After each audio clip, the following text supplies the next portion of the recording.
시작하겠습니다. 안녕하십니까. 자, 합격의 법학원 경제학 서우승입니다. 반갑습니다. 자, 오늘은 이제 오리엔테이션 하기 전에 먼저 제 소개를 좀 하면, 자, 우리나라에 존재하는 객관식 강의는 다 하고 있고요, 제가. 그래서 객관식 강의를 다 하는 것에 대한 오해는 없었으면 좋겠다.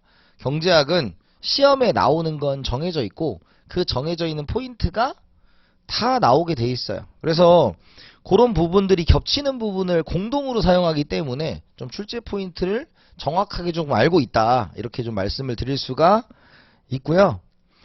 자, 먼저 가장 중요한 것 중에 하나가 이제 여러분들이 시험을 와서 시험장에 가서 여러분들이 1차밖에 없는 객관식 경제학 감정평가서를 빨리빨리 푸셔야 됩니다. 근데 대부분이 선지를 재탕해요. 그러니까 제가 항상 말하는 게 뭐냐면, 경제학 시험은 불교로 윤회고 기독교로 부활입니다. 똑같은 게 계속 반복이 돼요. 그 선지들을 정확하게 여러분들 것으로 만드는 게 중요하다, 이렇게 말씀드릴 수가 있습니다. 그래서 우리 책 있죠. 요 책이 은근히 많이 도움이 된다고 하더라고요. 그래서 여기 있는 선지를 시험장에 갔을 때 목표는 뭐냐면, 이 선지를 딱 봤는데 시험 문제에 그 선지가 있잖아요. 그럼 자신 있게 기분 좋게 넘어가는 거예요. 그게 분명히 있을 거니까. 그래서 요 책에는 객관식에서 나왔던 그 선지들을 다 따왔다, 이렇게 보시면 되고요. 근데 이제 선지만 있는 게 아니고 우리 계산 문제도 있잖아요. 그럼 예를 들어서 페이지 그 뭐 15페이지 같은 데 있잖아요. 그럼 15페이지 4번 같은 거 보면 계산 문제도 있어요. OX로 만들어 놨어, 다. 그러니까 여러분들이 계산 문제가 없다고 생각하시면 안 돼요. 그리고 항상 말씀드리지만, 요거까지 오셨으면 여러분들에게 꼭 드리고 싶은 말씀은, 증명에 너무 집중하지 마세요. 증명 전혀 중요하지 않아. 시험 보신 분은 알겠지만 시험장 가서 증명의 과정을 생각한다는 것 자체가 굉장히 넌센스입니다. 결론을 정확하게 기억하셔야 되고, 그 결론을 익히는데 이 책이 최적화가 되어 있다, 이렇게 말씀드릴 수가 있을 것 같아요. 자, 그래서 교재는 핵심 포인트고, 두 번째는 먼저 이론 정리를 해드릴 건데, 이론 정리가 필요한 부분이 있고 필요하지 않은 부분이 있어요. 그 말은 뭐냐면, 잘 안 나오는 것에 대해서 뭐 굉장히 많은 이론 정리를 할 건 아닙니다. 그런 건 아니고, 여러분들이 좀 기억했으면 좋겠는 거, 이런 것들은 이론 정리를 간단하게나마 할 거예요. 간단하게 할 거고, 근데 문제 필요하면 문제에서도 할 거고요. 그 다음에 OX를 할 건데, OX 문제풀이를 할 때 여러분들이 이제 잘 따라오셔야 됩니다. 그래서 여기 있는 OX는 다 풀 거예요. 제가 다 풀어 드릴 거다, 이렇게 말씀드리고. 자, 그래서 강의 활용법인데, 첫 번째가 뭐냐면, 이제 교재가 OX고 굉장히 얇잖아요. 그래서 여러분들이 오시기 전에 여러분들이 쭉 다른 데다 한번 풀어보고 오세요. 연습장 같은 한번 쭉 풀어보시고, 그 다음에 자기가 어디가 잘 부족한지. 근데 너무 그런 거 있잖아요. 이 경제학에서 객관식에서 중요한 것 중에 하나가, 내가 오랫동안 생각해야 되는 것들은 여러분들이 저의 도움을 받으셔야 돼요. 그냥 거기에서 막 생각하고 막 기본 이론을 생각하고 이럴 필요 없고, 그냥 여러분들 OX 간단하게 해보고, 내가 이건 내가 확실히 아는 건데 이건 확실히 모르는 건데, 이걸 정해놓고 이제 오시고, 두 번째 수업을 하면서 다시 한번 정리하시고, 그 다음에 마지막으로 복습하면서 푸시면 3회독이에요. 그럼 요것만 가지고도 충분히 1차 통과하는 데는 별로 어려움이 없겠다라는 말씀을 드리겠습니다. 근데 분명히 말하지만 여기 있는 내용은 반드시 정복을 하셔야 돼요. 반드시. 자, 그러면 이제 자료가 어디냐라고 하면, 이제 네이버에 제 이름을 검색을 하시면, 네이버를 검색하면 거기 밑에 이제 상세 누르면 몸무게 키로수까지 나오니까 상세는 하지 마시고, 네, 그건 하지 마시고, 거기 보면 이제 인스타그램, 유튜브, 카페 이렇게 해서 나와요. 그럼 거기 이제 찍으시면 이제 각종 필요한 자료들을 넣어놨습니다. 그래서 감정평가사는 22년까지 다 기출하고 해설지까지 다 넣었으니까 여러분들이 풀어보시면 되고, 강의가 필요하시면 기출의 역사라고 여기서 찍은 게 있고, 그러니까 나는 강의까지 필요 없다 그러면 그 자료 보시고 여러분들이 풀어보시고, 궁금한 거 있으면 거기서 그 카페에서 질문하시면 돼요. 그래서 제 카페의 특징은 뭐냐? 등급도 없어. 바로 회원 가입 후 자료 다운이에요. 아, 왜냐면 그게 너무 싫었거든. 아니, 너무 싫었어. 그러니까 어디 가면 꼭 뭐 가입 인사를 해야 되고 뭘 해야 되고, 그거 너무 싫더라고 나는. 그래서 어차피 그냥 여러분들한테 퍼주려고 만든 건데, 그래서 그냥 가져가시면 돼요. 가져가시면 돼요. 근데 그러니까 굳이 근데 그런 사람들이 있어. 굳이 그냥 자료만 막 다운받는 사람이 있어. 그러지 말고 필요할 때만 다운받아서 가져가시면 됩니다. 강퇴 없어요. 네, 그런 거 없어요. 그럼 할지도 몰라.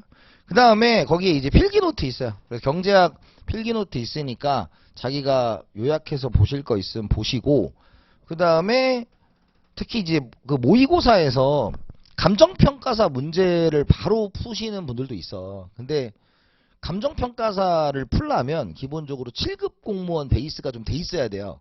왜냐면 그러니까 이런 거 있잖아요. 내가 감정평가사 문제를 풀 때 막 그냥 풀리면 상관이 없는데 내가 거기서 한 절반 정도를 못 푼다 이거야. 그러면 감평 문제를 바로 푸시면 안 돼요. 7급을 푸시고 7급은 사리선다의 문제가 더 간단하거든요. 그걸 풀고 감평을 가면 시간이 줄어들어요. 어차피 내용은 똑같기 때문에. 그래서 그 내용들 그것도 공무원도 쫙 다 전부 다 해놨으니까 여러분들 풀어보시고 궁금한 것만 보시면 되고 질문하시면 되고, 그 다음에 제가 인스타그램을 해요. 인스타그램 여러분들 한 달에 7천만 원씩 벌으라고 7천으로 달아놨어. 월수 7천 열심히 하시면 됩니다. 자, 그래서 거기에 제가 일주일에 2번 정도 경제학 OX 퀴즈를 올려놔요. 3문제씩. 그래서 여러분들이 벌써 지금 이게 샵 1, 2, 3, 4 해가지고 계속 한 바퀴씩 돌리는 거거든요. 좀 범위를 넓게 잡아가지고. 왜냐면 여러분들이 내가 어디를 틀리고 어디를 모르고 이걸 좀 알았으면 좋겠고, 선지가 거기 있는 것도 굉장히 중요한 선지를 내놨기 때문에 그런 부분들을 좀 보시라고 해놨으니까 그냥 화장실 가서 한 번씩 보시면 돼요. 하루에. 그래서 지금도 자료가 꽤 많이 쌓여있기 때문에 OX로 점검을 해보시면 될 것 같습니다. 자, 그래서 항상 말씀드리지만 자꾸 여러분 문제 풀 때 내가 이런 거야. 감정평가사 40문제 중에서 대부분의 시험이 그래요. 특히 40문제짜리는 평균 60점을 넣으면 되잖아요. 그리고 80점 맞게 하는 게 목표고, 왜냐면 우리가 1차가 꽈락이 문제지 뭐 그래가지고 합격 불합격을 따지는 건 아니니까, 최종 순위를 따지는 건 아니니까 2차를 가는 관문이잖아요. 그래서 이게 제일 중요한 것 중에 하나가 뭐냐면, 거의 나오는 게 한 40개의 문제라고 하면 30개는 그냥 나오는 거예요. 그리고 이 시험이 조금 어려운 시험이다 그러면 5개, 6개가 조금 어렵게 나오는 거고, 이게 조금 쉬운 시험이다 그러면 3개, 4개가 어려운 게 나오는 거예요. 근데 여러분들이 그 5개, 6개, 3개, 4개에 꽂혀가지고 나머지 부분을 틀리면 안 돼요. 네, 그래서 저는 반드시 말씀드리지만 지금까지 나왔던 것들에 대해서 정확한 이해를 해야만 가능하지 않겠냐라는 말씀을 드립니다. 그래서 꼭 합격하셨으면 좋겠다라는 말씀을 드리면서 첫 번째로 들어가도록 하겠습니다. 자, 첫 번째 경제 기초와 생산 가능 곡선이죠. 그죠? 그래서 지금 보면 경제활동, 자원의 희소성, 기회비용, 생산가능 곡선, 한계 변화율 이런 것들 중에서 출제가 되는 건 그냥 없어요. 근데 그냥 나오는 건 하나 있죠. 뭐예요? 이제 기회비용과 관련해서 얘가 이제 뭐랑 관련이 있습니까? 우리가 고정비용은 기회비용이다. 고정비용은 기회비용이다. 맞아요? 틀려요? 고정비용은 기회비용이다. 맞아? 틀려? 틀렸어요. 그죠? 아니다. 그죠? 고정비용이 기회비용이 아니고 고정비용이 매몰비용이다. 자, 이거는 우리가 틀리게 나왔다라는 겁니다. 그 이유가 뭐냐? 고정비용이라는 건 기계설비와 관련되어 있는 거고요. 그런데 그것이 환불이 가능하다면 기회비용이 될 수도 있다라는 게 한번 출제된 적이 있어요. 자, 그 다음에 이제 한계 변화율이 있죠. 우리 가장 기본적인 거 MRS, XY, MRTS, LK, MRT, XY가 있죠. 그래서 MRS, XY는 뭐예요? 한계 변화율, 무차별 곡선의 기울기. 여기 없어요. 정리 한번 해드리는 거야. 어차피 우리가 3개는 무조건 나오는 거니까. 그 다음에 MRTS는 한계 기술 대체율, 그래서 등량 곡선의 기울기고, 그 다음에 MRTXY는 한계 변화율, 생산 가능 곡선의 기울기입니다. 그래서 세 가지가 있죠. 그래서 MRS XY는 MU Y분의 MU X, MRTS LK는 MP K분의 MP L, MRTXY는 MC Y분의 MC X가 되겠다 라는 거. 세 가지가 우리 미시에서 많이 나오는 기울기의 정의다 라고 말씀드릴 수가 있습니다. 자, 이렇게 봤고요. 나머지는 요 자체로 뭐 출제되는 건 없어요. 자, OX를 봅시다. 1번 가계는 주어진 예산 제약을 벗어나 효용 극대화를 추구한다 이렇게 돼 있어요. 근데 맞아요, 틀려요? 당연히 틀리겠죠. 예산 제약을 벗어나면 효용 극대화를 추구할 수가 없겠죠. 왜? 그걸 보고 우리가 도둑이라 그래요. 자기가 가진 걸 벗어나서 예산을 극대화, 예산 제약을 벗어나서 효용을 추구한다? 그걸 나쁜 사람. 두 번째, 운송과 보관은 부가가치를 창출하는 것이다 라는 거죠. 그래서 운송, 보관. 근데 부가가치를 창출한다는 건 일반적으로 GDP에 훨씬 더 많이 나온 얘기고, 기본적으로 우리가 돈 주고 뭘 한다라고 하면 생산이 되었다라고 말하는 거죠. 대표적으로 뭐가 있습니까?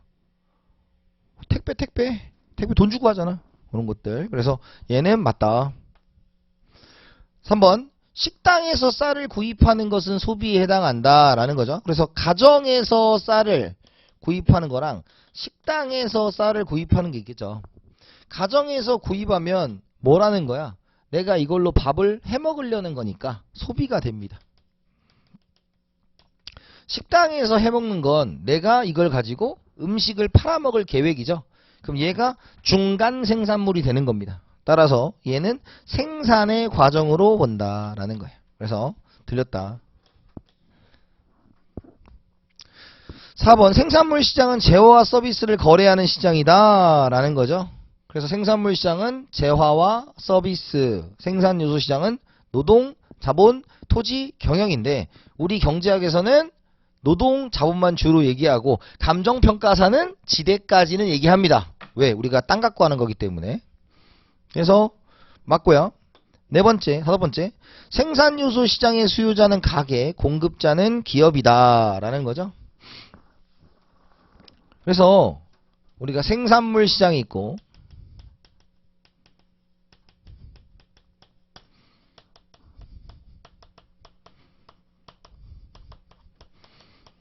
생산물 시장은 재화와 서비스를 거래하는 시장이니까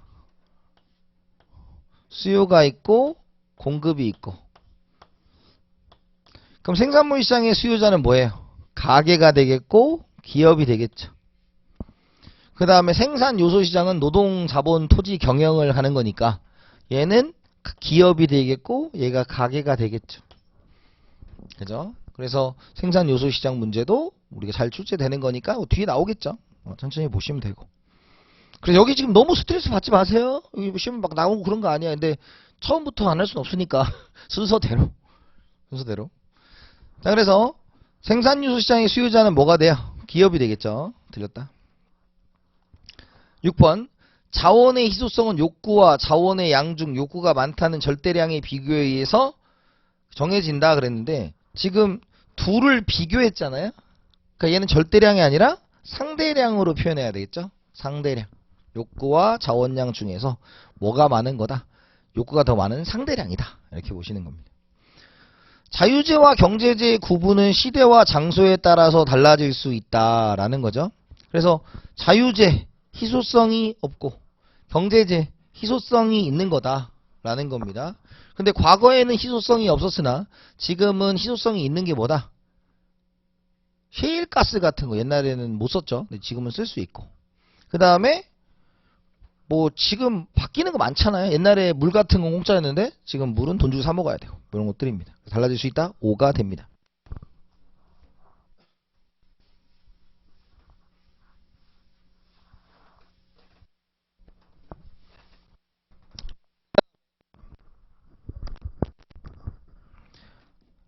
(8번) 외국에 설립된 공장을 국내로 옮길 것을 고민하는 문제는 생산 요소의 결합과 관련된 문제다. 동그라미가 뭐예요?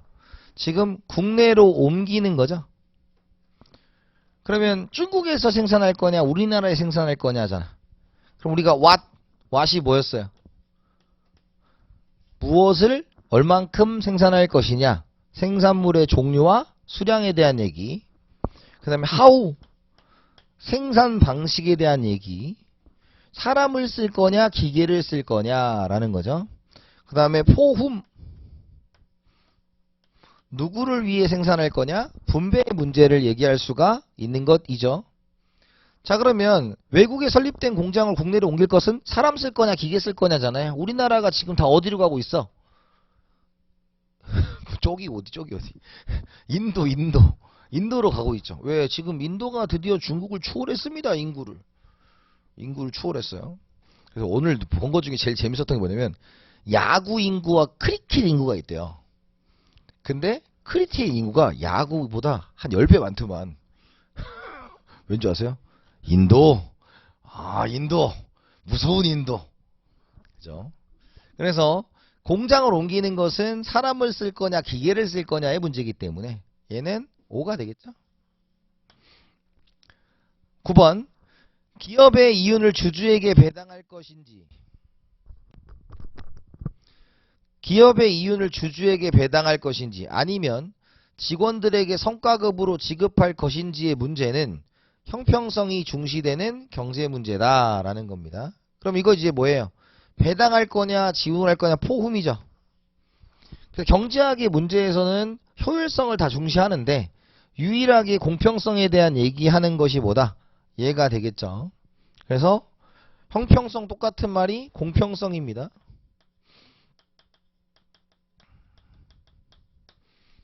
그죠? 10번. 기회비용은 선택 시 포기한 가치 중에서 가장 큰 것을 말한다. 그죠? 포기한 것 중에 가장 큰 것을 말하는 거. 여러 개라면. 근데 이제 앞으로 우리 경제에서는 그냥 뭔가 늘어날 게 있고 그럼 줄어든 게 있잖아요. 그럼 줄어든 게 있으면 그걸 뭐라고 한다? 기회비용이다. 그래서 가장 기본적인 게 뭐예요? 기회비용은 최소가 돼야 돼요? 최대가 돼야 돼요? 기회비용은 최소가 돼야 되는 거죠. 왜? 포기하는 거니까. 포기하는 게 작을수록 합리적 선택이 되는 거죠. 그 얘기가 어디서 주로 나옵니까? 무역에서 주로 나오게 되는 것이죠. 무역에서. 그래서 합리적 선택, 특화를 한다. 기회비용이 작은 걸 골라라 라고 하는 것입니다. 자, 그래서 가장 큰 것이다. 맞고요. 암묵적 비용은 시간의 기회비용을 포함한다. 그래서 암묵적 비용에 해당하는 게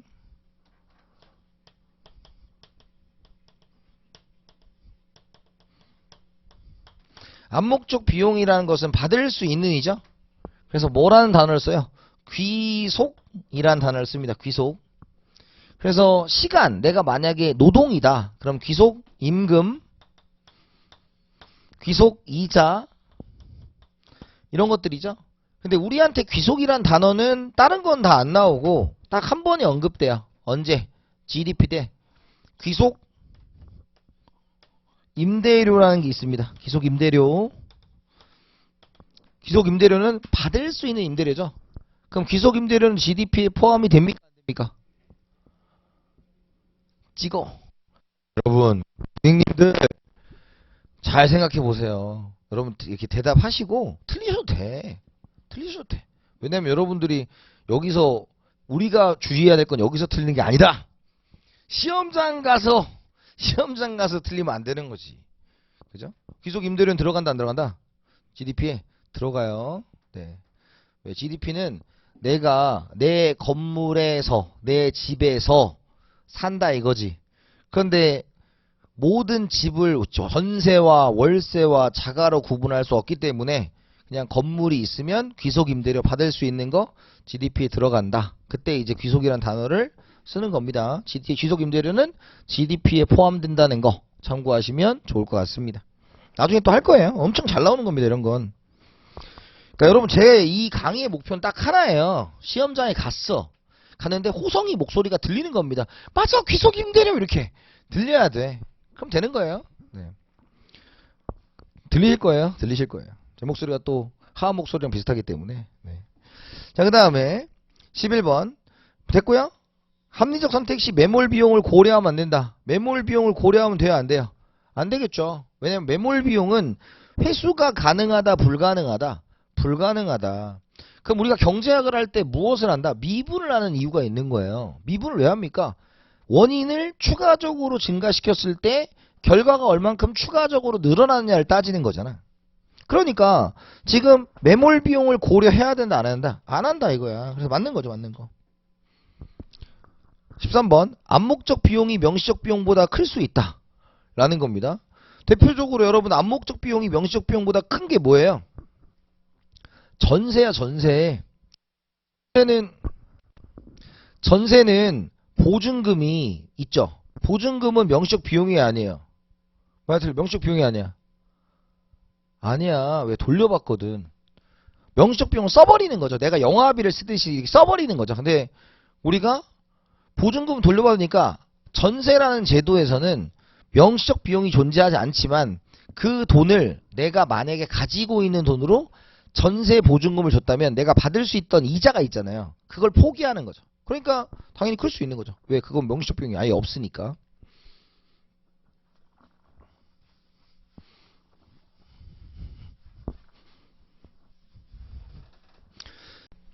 14번 생산이 증가할수록 기회비용이 체감하는 경우에는 두 재화의 생산 가능 곡선이 원점에 대하여 볼록한 형태이다. 이렇게 돼 있어요.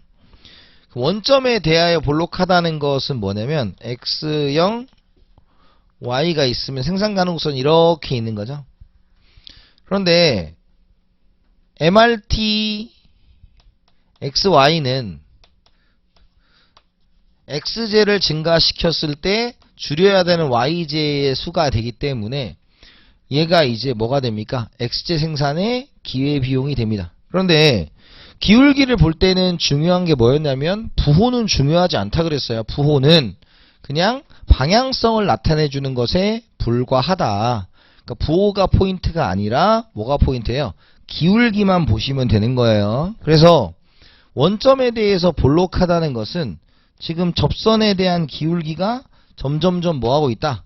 체감하고 있다라는 것이죠. 그래서 요 논리는 이제 앞으로 진행될 무차별 곡선이나 등량 곡선에 모두 적용되는 개념이라고 보시면 돼요.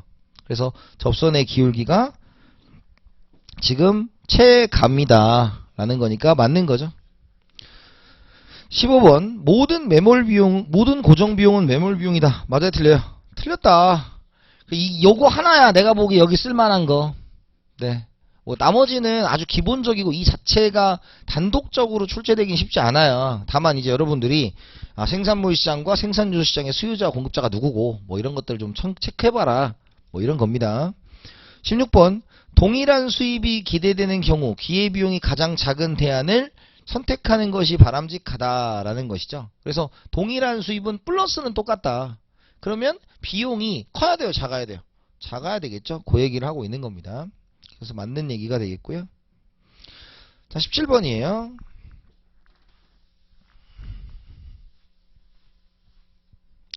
통근 시간과 임대료가 다음과 같은 경우 직장인 K의 최적의 선택은 D이다.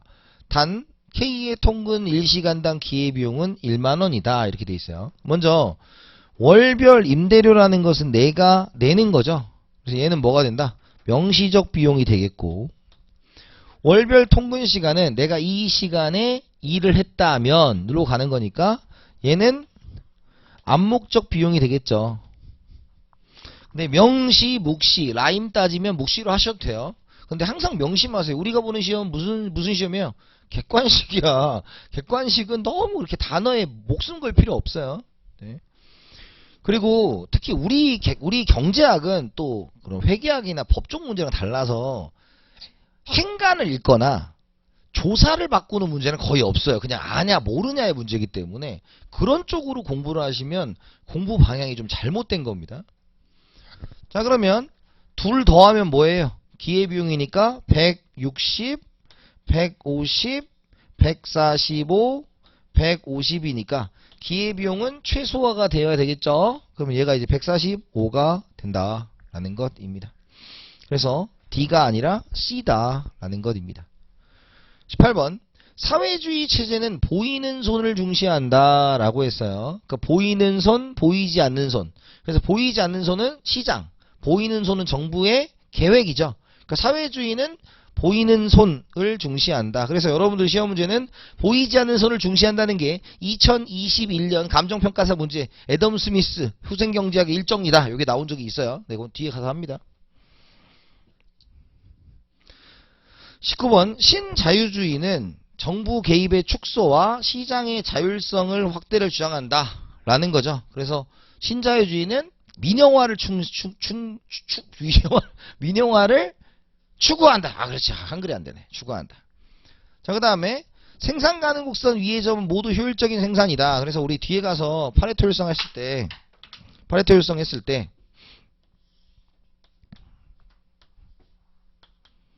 자, 이렇게 돼 있잖아요. 그럼 요 점이 어디서 나온다? 생산에서의 에지워즈 상자에서 도출이 된 거죠. 그래서 MRTS, LK의 X와 MRTS, LK의 Y, 생산의 파레토 효율성을 달성한 점들을 의미합니다. 근데 우리는 이제 기본적으로 선이 있으면 효율, 안쪽에 있으면 비효율, 바깥에 있으면 불가능, 뭐 이런 얘기를 좀 했던 것이죠. 자, 그 다음에 21번 기술 개발을 통해 생산 가능 곡선의 확장이 가능하다라는 거죠. 왜? 생산 가능 곡선의 정의가 뭐였습니까? 동일한 자원으로 최대한 생산할 수 있는 조합을 연결한 선인데 기술이 개발된다는 것은 동일한 자원으로 더 많은 것을 생산할 수 있다는 뜻이죠. 맞는 얘기고. 22번 생산 가능 곡선이 원점에 오목하다는 것은 기회비용이 시정한다. 기회비용이 뭐였어요? X 생산의 기회비용 MRT XY. 그러면 MRT XY는 접선의 기울기죠. 접선의 기울기가 어때요? 원점에서 오목하면 커지고 있잖아. 그래서 기회비용이 체증한다. 이렇게 보는 거죠. 23번 X제 생산의 기회비용이 일정할 경우 MRT도 일정하다. X제 생산의 기회비용이 일정하다는 것은 어떻게 그리는 거예요? 자, 이렇게 그리는 거죠. 그래서 접선의 기울기가 똑같다라는 걸 의미하는 것입니다.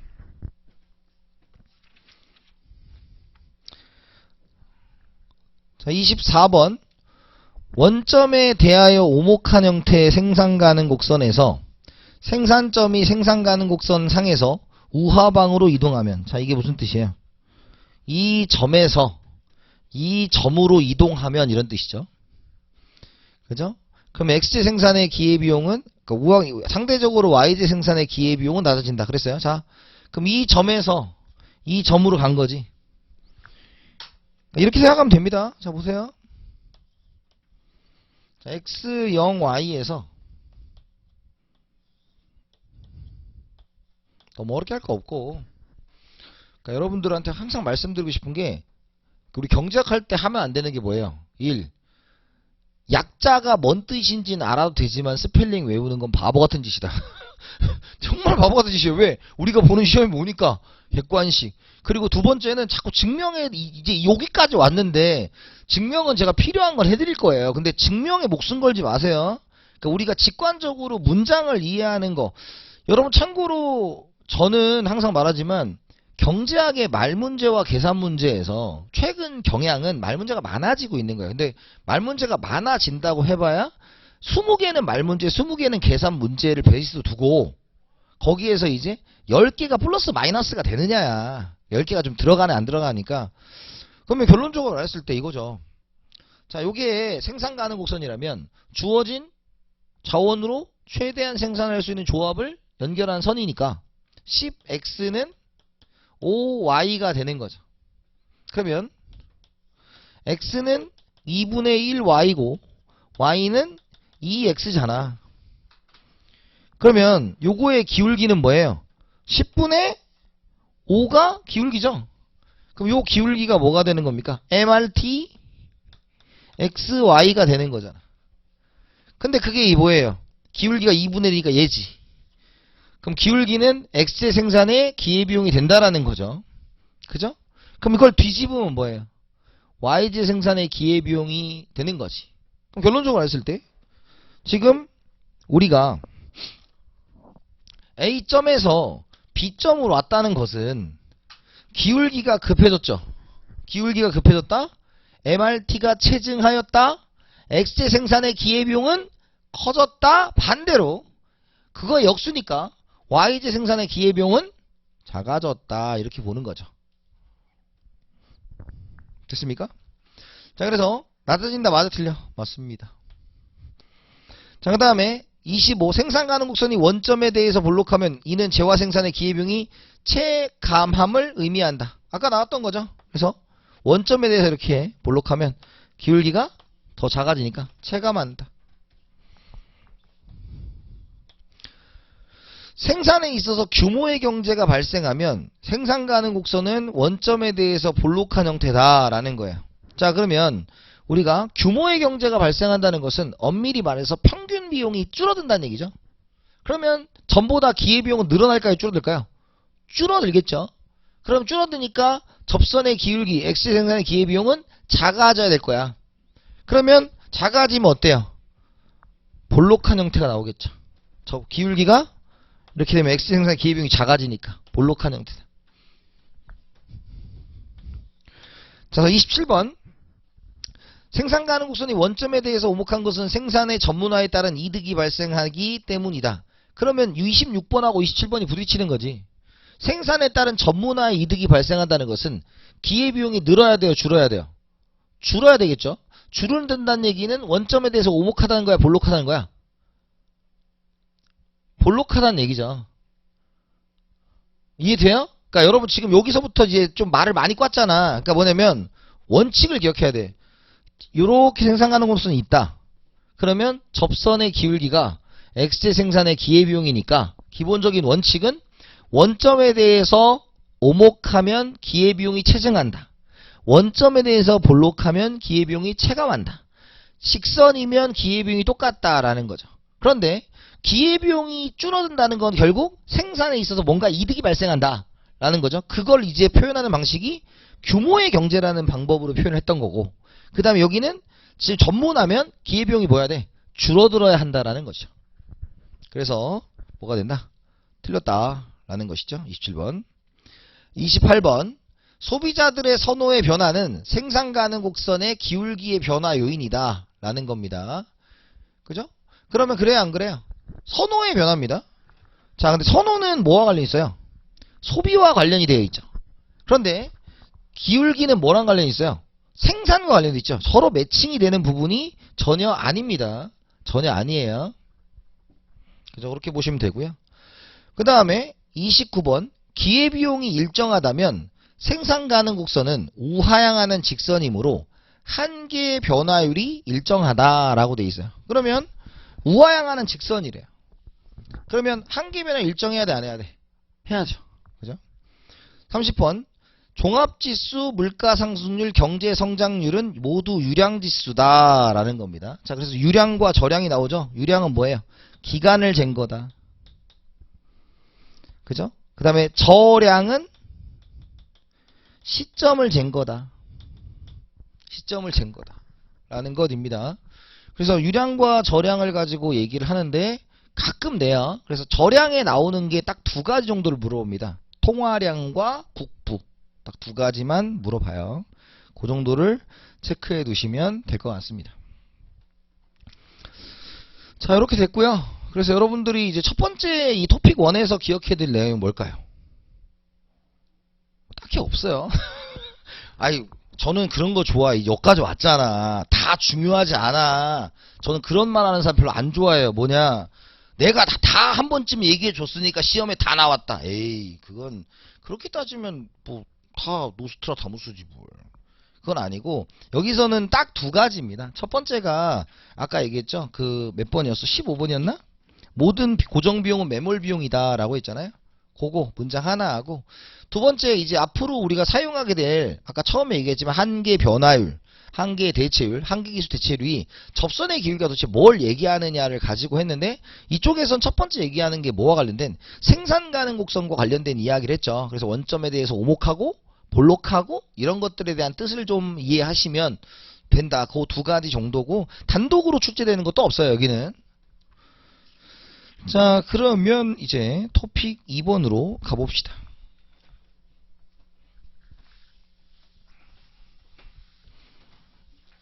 자, 이제 경제학 공부하는 친구들이 아직 포기할 단계가 아니잖아요. 포기는 언제부터 시작돼? 탄력성부터 시작되죠. 탄력성부터. 네, 아직 포기할 단계가 아닙니다. 자, 그 다음에 이제 시장가의 결정과 변동이죠. 그래서 가장 기본적인 것이 뭐냐, 우리한테 출제되는 게 얘죠, 얘.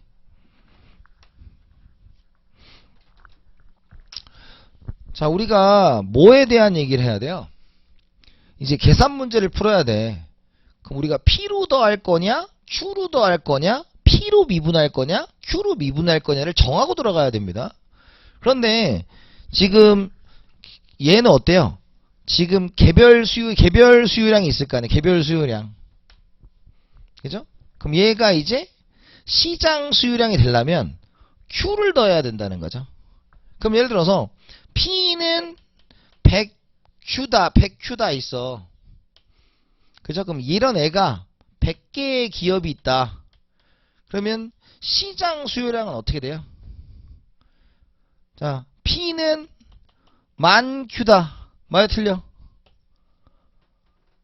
틀렸어. 이렇게 하면 안 된다 그랬죠. 왜? 뭐로 바꿔줘야 돼? Q로 바꿔줘야 돼. 그 생각을 하셔야 된다고요. 그걸 여러분들이 그냥 계산하는 게 아니라 항상 그런 문제를 풀다 보면 네가 원하는 포인트가 이거지라는 걸 알고 들어가야 되는 거예요. 그러면 얘를 뭐로 바꿔야 돼? 자, Q는 100분의 1P가 되는 거지. 이런 애가 100규형이니까 여기다가 곱하기 뭐 해주는 거예요?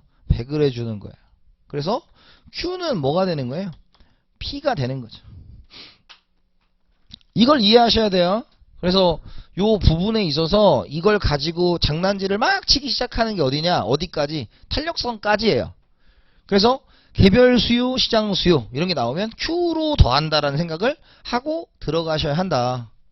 라는 것입니다. 꼭 기억하셔야 돼요. 그래서 사실 우리가 Q로 더하는 게 몇 개 없어요. 나머지는 다 P를 더해. 뭐 조세, 그 다음에 공공재, 뭐 기타 등등 다 이제 뭐 Q로 하고 P로 하기 때문에 그런 것들에 대해서 문제마다 여러분들이 딸락딸락 이렇게 나눠가지고 잘 하셔야 됩니다. 자, 그 다음에 수요와 수요량의 변동요이죠. 량자가 붙으면 뭐였다? 그 해당 시장의 가격이 변동하는 거예요. 라는 거고, 그게 안 붙으면 뭐가 되는 거예요? 수요 측 요인 5가지. 소득, 인구, 기호, 대체지의 가격, 보완지의 가격, 공급, 생산비, 기술 수준, 조세, 보조금인데, 자, 여러분 이거 또 왜 하면 안 되는 게 하나 있어요. 자, 뭐냐, 우리가 미래 가격의 예상이잖아. 미래 가격의 예상. 그죠? 그러면 우리가 가격이 변하면 수요량, 공급량이죠. 근데 미래 가격의 예상은 가격이 변한 거야, 안 변한 거야? 안 변한 거예요. 안 변한 거. 근데 우리가 예상을 하는 거지. 그래서 이 미래 가격 예상은 수요, 공급의 변동 요인이에요. 그럼 예를 들어서 자, 이겁니다. 자, 우리 최근에 무슨 일이 있어요? 부동산 가격이 떨어질 것이라고 예상을 하죠? 그러면 수요는 늘어나요, 안 늘어나요? 지금 사야 돼, 나중에 사야 돼? 지금 산다고? 가격이 떨어질 거야. 지금 사야 돼, 나중에 사야 돼? 나중에 사겠죠? 그럼 수요가 감소하는 거야. 그죠? 그 다음에 공급자 입장에서 지금 팔아야 돼, 나중에 팔아야 돼? 지금 팔아야지. 그러니까 공급이 늘어나는 거죠. 이 양반들 보게. 이 양반 당신들 지금 감정평가서 준비한 양반들 아닙니까? 우리 뉴스에서 맨날 했던 얘기가 뭐야? 맨날 뭐라 그랬어? 1년 반, 2년 전만 해도 공급이 부족하다 그랬어. 공급이 부족한 게 그게 밑도 끝도 없이 얘기한 거지. 봐봐. 그때는 왜 공급이 부족했냐? 이거였어. 미래의 가격이 팍팍 가격이 지금 올라갈 것을 예상했죠. 그러니까 공급자는 지금 팔아 안 팔아? 안 팔아. 그러니까 공급이 다운되는 거지. 근데 수요자는 지금 안 사면 벼락 거지가 된다고 뉴스에서 막 떠들어대죠. 그러니까 뭐 해야 돼? 영끌 해야지. 영투더 끌을 해야 될 거 아니야. 그러니까 수요가 증가해서 가격이 올라간 거라고. 수요가 증가한 거라고. 지금 하고 싶은 얘기가 뭐냐면 예상이란 말은 수요량 공급량이 아니에요. 수요와 공급의 변동 요인이 된다 라는 것으로 기억을 해두시면 좋습니다. 자, 그 다음에 수요와 공급이 둘 다 변할 때가 있죠. 자, 이것도 여러분들이 잘 보셔야 되고.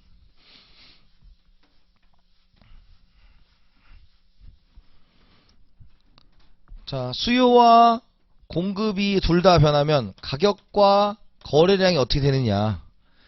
자, 이것도 여러분 증명으로 기억하면 안 되고요. 여기는 이제 정확한 양이 안 나왔을 때죠. 그래서 수요가 증가하거나 감소할 때, 공급이 증가하거나 감소할 때, 그죠? 수요가 둘 다 증가하거나 수요와 공급이 둘 다 감소할 때, 하나가 늘어나고 하나가 감소할 때 이렇게 케이스가 있잖아요. 그럼 수요가 증가하면 어떻게 돼? 가격과 거래량이 모두 증가하는 거죠. 수요가 감소하면 둘 다 다운되는 거죠.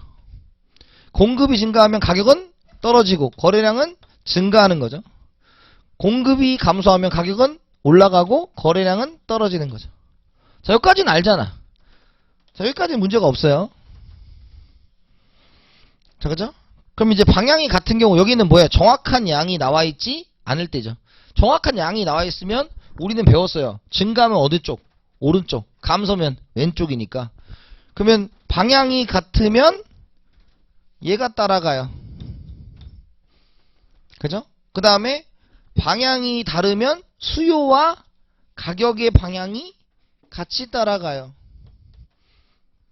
그죠? 그 다음에 이건 이제 알 수가 없는 거야. 정확한 양을 추출할 수 없다. 그죠? 자, 이걸 이제 응용하면 뭡니까? 먼저 수요 자리에 들어가는 게 IS, 거시할 때가 LM이잖아. 그러면 가격 자리에 있는 게 이자율이고 얘가 뭐예요? 소득이죠? 그러면 IS, LM으로 이게 이동했을 때 요거랑 똑같이 적용이 가능한 거예요. 그 다음에 또 이렇게 해도 갈 수 있죠. 요 자리에 이제 뭐 총 수요가 되고 얘가 총 공급이 되고 이 자리에 물가가 되고 여기에 국민소득이 돼도 똑같은 얘기예요. 그래서 이 시험 요걸 가지고 여러분들 문제를 풀 수 있는가에 대해서 답변할 수 있으셔야 합니다. 이해되셨어요? 그렇게 보도록 하고. 자, 그 다음에 거기 보면 소비자 잉여와 생산자 잉여 있죠? 자, 소비자 잉여와 생산자 잉여. 자, 이거 얘 그래프 그릴 줄 알아야 돼요. 그래프 그릴 줄 알아야죠. 왜? 면적 구해야 되니까. 그래서 삼각형, 사각형 이런 면적 구할 줄 있어야 되니까 얘 그래프 있는 거 이따가 문제 있을 거예요. 있을 거고. 자, 그 다음에 최고 가격제와 최저 가격제죠. 최고 가격제와 최저 가격제. 그래서 최고 가격제는 가격의 상한선 끌어내리는 거죠. 끌어내리는 거. 그래서 대표적인 게 최고 이자율 제도가 있고, 그 다음에 최저 가격제는 가격을 끌어올리는 거죠. 끌어올리는 거. 그래서 최저임금제가 된다라는 걸로 보시면 될 것 같습니다. 이해됐어요? 자, 뭐 어려운 거 없죠? 벌써 그러면 안 되는데. 추억을 더 내가 바꿨다 아니에요. 자, 가봅시다.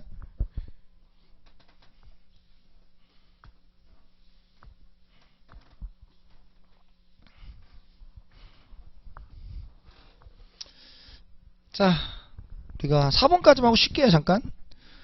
수요와 공급은 모두 일정 기간을 측정하는 유량에 해당한다. 자, 유량에 뭐 있다고? 저량에 뭐 있다고? 저량에? 국부와 통화량 있죠? 그거 빼고는 다 유량이라고 생각하시면 돼. 너무 스트레스 받지 말라고. 맞죠? 그 다음에 시장 수요 곡선은 개별 수요 곡선의 수직합이다. 그래서 자, 그럼 봐봐요. 수요 곡선에 뭐 있어? P, 0, Q가 있는 거죠. 그래서 혹시 높아하시면서 말하지만 경제학에서는 세로축에 뭐가 오면, 가격 변수가 오면 걔가 원인입니다. 그죠? 나머지 경제학은 가로축이 원인이지만 가격 변수가 온 뭐 이자율 이런 거 있으면 원인으로 된다라는 거죠. 그래서 지금 보면 지금 어때요? 개별 수요곡선의 수직합이다. 근데 아까 뭐라 했습니까? Q를 더해서 만들어지는 게 시장이었죠. 그럼 얘는 지금 뭐야? Q는 가로에 있어, 세로에 있어? 가로에 있지. 수평합이야, 수직합이야? 수평합이죠. 그러니까 틀렸다. 3번. P는 100-4Q의 수요함수를 가진 사람이 2명이라면 시장 수요는 P는 200-8Q가 된다. 자, 이거잖아. 자, 수요함수를 가진 사람이 2명이다. 그럼 얘 뭐였어? 개별 수요함수죠. 근데 시장이 되려면 얘를 그대로 더해야 돼? Q로 바꿔서 더해야 돼? Q로 바꿔 더해야죠. 그 생각을 하셔야 된다고요. 그러면 P는 100-4Q를 이제 Q에 대해서 바꿔야 되겠죠? 그럼 Q에 대해 바꾸면 25-4분의 1 P가 되겠죠. 그죠? 그럼 이런 사람이 몇 명이야?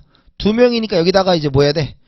곱하기 2를 하셔도 되고 25를 이렇게 2번 더 하셔도 되는 거지. 근데 곱하기니까 곱하기 2를 하면 Q 시장은 뭐가 됩니까? 50-2분의 1 P가 되죠.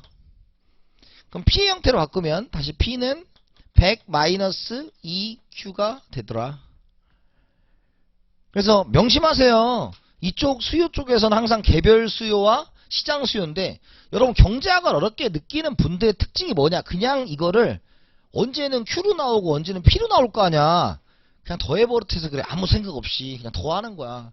그럼 이제 언제는 맞고 언제는 틀리잖아. 그럼 이제 자기가 뭔지 올렸는지 모르는 거죠. 그러면 어려운 거야 여기가. 그러니까 정확하게 이걸로 가야 된다라는 생각을 하시면 됩니다. 자, 그래서 됐고요. 그래서 얘 틀렸죠? 한 번에 200-2Q가 된다. 200- 맞죠? 100-2Q. 자, 그 다음에 4번. 상품의 가격과 수요량 사이의 정의관계가 정립하 이를 수요의 법칙이라고 한다. 가격과 수요량 사이의 수요는 뭐야? 정이야, 반이야? 반.